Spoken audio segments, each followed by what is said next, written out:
रजौली।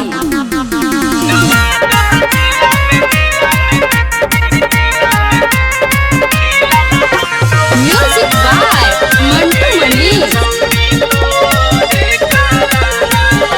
नवादा जिला में खिलल कौना मामा गे छौरी तोरे कारनामा हगे घर पर पुलिस आवौ सुबह शामावा गे छौरी तोरे कारनामा गे छौरी तोहरे कारनामा हगे संकट में हौ जानावा हगे संकट में हौ जानावा गे छौरी तोरे कारनामा हगे रजौली में खिलल हौ मोर नामावा गे छौरी तोरे कारनामा।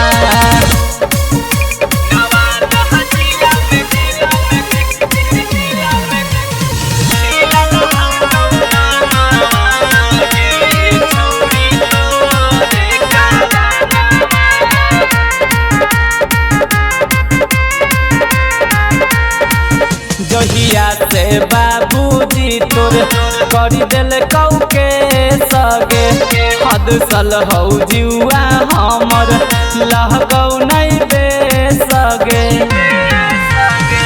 जहिया से बाबूजी तोर कर दिल कौके सगे हद सल हौ जुआ हमर लहगौ नहीं बे सगे।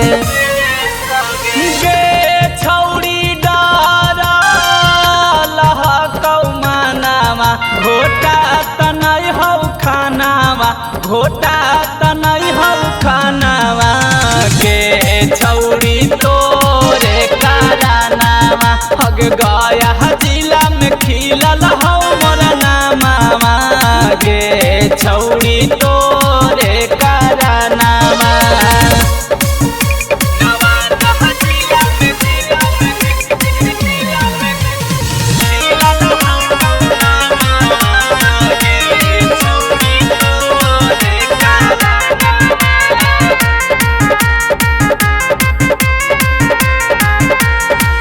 जदी जे चहल जइबौ छौरी हम जे लगे आके करैहा जानू हमर बे लगे।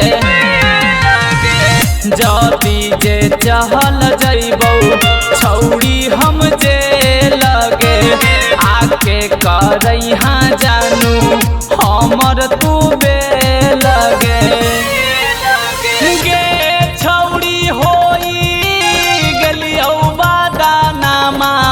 हगे गांधी लाल सुदामावा हगे अनुपम सुदामावा गे छौरी तोरे कारनामा नवादा जिला में खिलल हौ मोर नामावा गे छौरी तोरे कारनामा।